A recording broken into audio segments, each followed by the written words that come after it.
Hi, and welcome to Facebook Live. I'm Jared Doyle, and we're here today, joined by the amazing social e-commerce guru, Karen with a Y.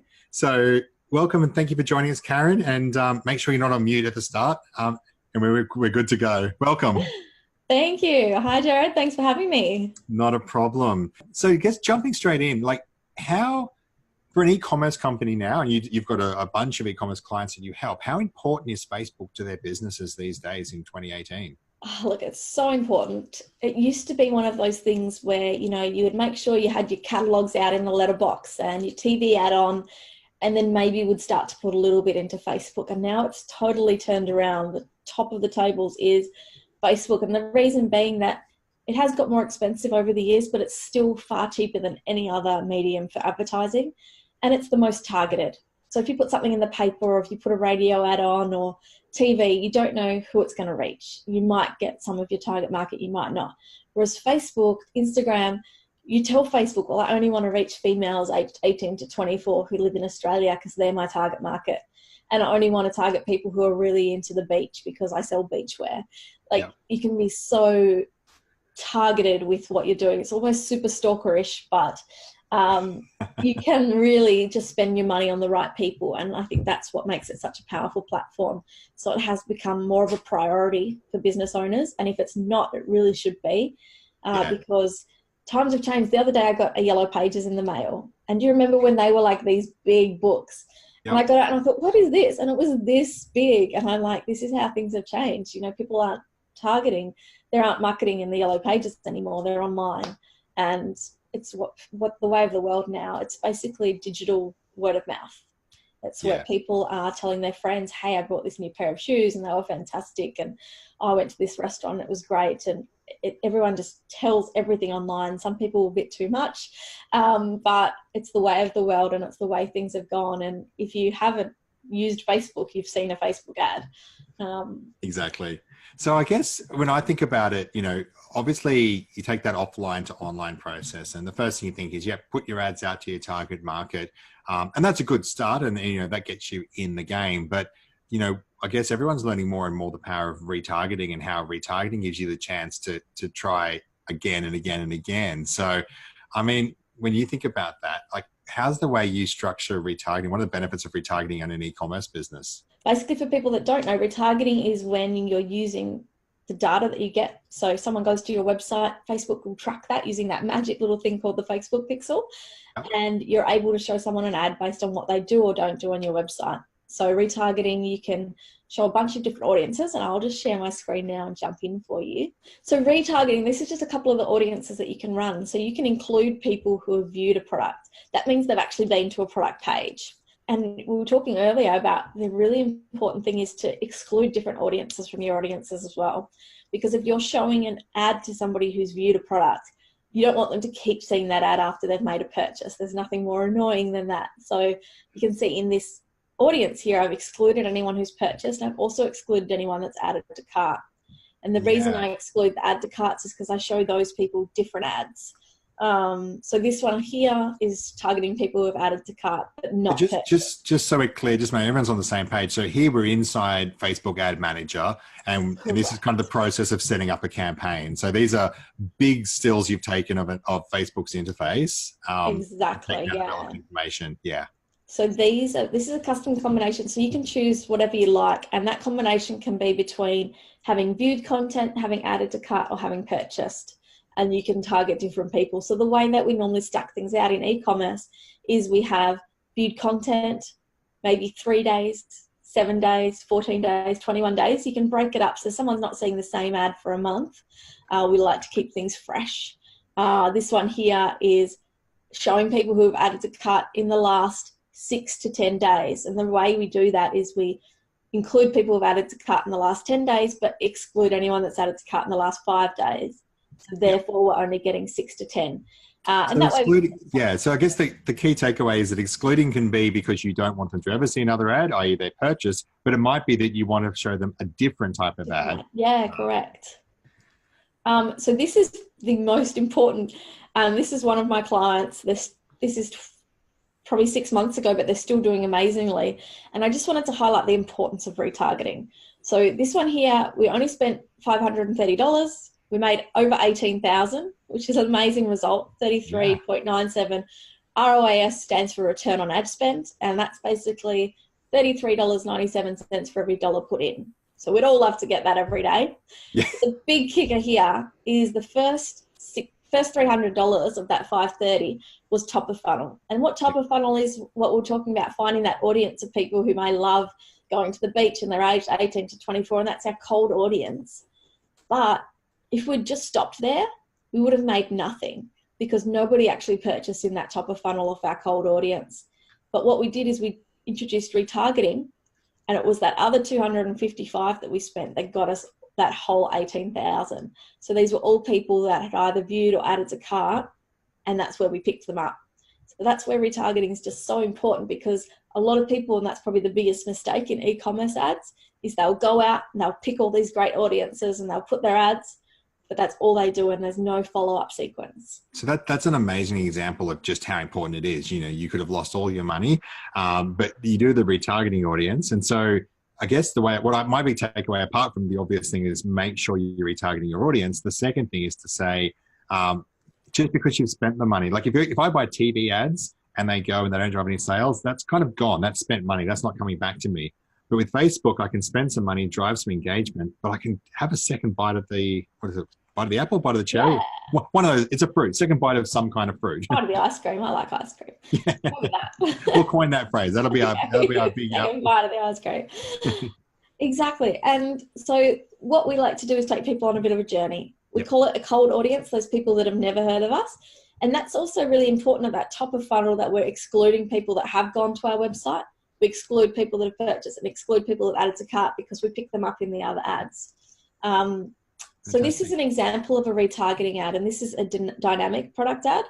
One of the great things that Facebook allows us to do, and you might have wondered how this works if you've been to a website and you've looked at that dress, and you maybe looked at it more than once and it's not quite payday, so you didn't buy it. Later on, you're on Facebook, you're sitting on your phone, and there's that exact dress staring at you, and you tell your husband, well, I've got to have it now because it's fate. Well, fate might be a little strong, because it's actually retargeting, and this is dynamic retargeting. So you can automatically sync with Facebook your Shopify feed, your WooCommerce feed, your website store to Facebook, and it will pull in exactly the photo of what they were looking at, or the photo of what they had in their cart, based on the settings you chose above. So this is an example of one of my clients' ads, and this is wedding products. And you can see in the copy there, we're saying it's really happening, you know, the most amazing day you've dreamed of. And we're actually pulling through, that would be the product that they looked at. And it brings in the price and the photo. And it's dynamic because it's always changing. So if you change the price on your website, it changes in your ad. So you're not having to update that. And this ad format, so this was, Facebook used to call these like canvas ads, but now they've got a different name for them. It's a carousel, this one. Carousel, yep, yeah, sorry. They do still have canvas ads, but this one's a carousel. So basically what it does is it brings in, if you had 2 products in your cart, it would have those 2 products, and then it actually uses its algorithm to decide what other products they might be most likely to buy, and it fills it up with a few of those. Oh, so Facebook will make that decision for you based on what they know. Based on what they look at online, based on other data of people similar to them and what they've purchased, it will actually fill up your carousel with other products. So sometimes they might only add 1 thing to cart, and there might be 5 products in the carousel, and you think, well, where did those ones come from? Facebook knows us better than we know ourselves. That's just and scary. It will actually add some other products in there. That's awesome. And then, because you click the shop now, you're going to go straight back into the e-commerce store. That particular product, yes. So are these probably the most popular style of ad formats for e-commerce retailers on social media? These are my favorite for anything that's added to cart. I think that's where they're most powerful, because you know then that was the product that they were really interested in.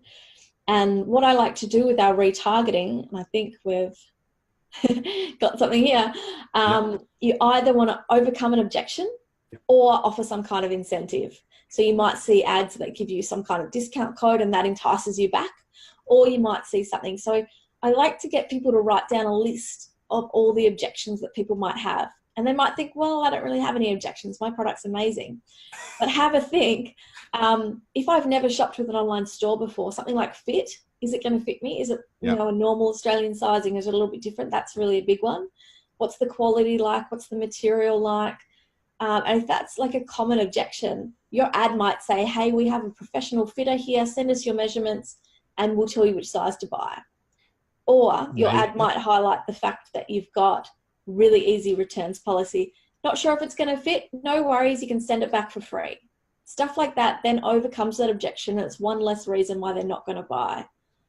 So if your shipping cost is an objection, put in an offer for free shipping, or put in an offer for free shipping over $50. You get them to spend a little more and they might buy because they have that free shipping. You know, if it's price, it might be breaking it down and saying, hey, did you know we have Afterpay? So you can pay over 4 installments. Afterpay in retargeting ads works amazing. I can imagine. Yeah, most of the time it's like you're leaving going, oh, I can't afford that. It's a you know. Oh, I don't have to pay today. Oh, I can pay it off later and not worry about it. Sure. I can see how this could also inform your broader business. You know, so if the objection focused ads are based on material quality, you kind of get the learnings from that. And if it's Afterpay, well then, you know, in your actual website itself, you can start to bring Afterpay up and make it more prominent. Yeah, exactly. All of these things you should be doing in your other marketing as well, but they tie in beautifully to retargeting ads. So, so we're coming towards the end of the show. I wanted to ask you if you had any thoughts around Facebook and social and e-commerce in the future. Where do you think we're going to move? Where's the next evolution of e-commerce on Facebook going to take us? Look, there's some exciting new things coming up. We have spoken about Facebook shops. So Facebook does everything they can to keep everyone on the platform. At the moment, you can go to the shop and look at people's products and then go to their website. I think that will move more and more to actually purchasing within Facebook. Yeah. There's also new exciting things like 3D pictures, 3D products. There's a lot happening with AR as well. I've seen some really cool, like shop the look, and you can see some makeups and then you'll go try it and it will actually put it on your face and you can see whether or not you like that lipstick shade or things like that. Like I think you'll be able to like try on that hat and it will just be there and you'll be able to see what you look like. I think it's going to be a lot more interactive in the future, which is creepy and exciting all together. Every time we talk about Facebook in the future, it pretty much goes to creepy and weird. Like it's just weird, yeah. Exciting too, like exciting for me, maybe a bit scary for some people, but as always, not putting all your eggs in one basket. So I say you'll be able to shop on Facebook, which I think is really cool, but just got to remember we don't own the platform and you don't own your fans. You know, it used to be we spent all this money getting fans and then organic reach died and we had to spend money to get them to see anything. So I feel it's still really important to build your own audience, get emails from people and things like that. So if Facebook shuts down tomorrow, we've still got an audience to deal with. Well, look, thank you so much for your time today. It's been absolutely wonderful. I've learned a lot. I'm sure everyone who's watched live and everyone who will watch the video will love it. If people want to get in contact with you, we will share your contact links in the chat now. So you can just click on those and find... Come say hi. Do you want to... the stuff that you do on your website, it's a course, it's a bunch of things. Do you want to give us the 15-second spiel? There's a free group you guys can join called E-commerce Secret Lair, and you can post as many questions in there as you like for Facebook, for e-commerce. I do run a program. It's an 8-week live program where we catch up like this every week, and video course, which is called Ecom Accelerator. And that's all about setting up kind of what we've spoken about today, along with a whole lot of other campaigns, taking people through that whole sales process through Facebook and Instagram ads. So fantastic. Well, brilliant. Well, thank you so much for your time. We'll have to call at the end of the show there. So thank you for joining us. If you've got questions and we haven't answered it, drop them in the comments. We'll keep an eye on that. But thanks for joining us. Thanks for watching it. Thank you, Karen with a Y, for joining us and sharing your expertise. And we'll see everyone here again next week. Thanks so much. Bye.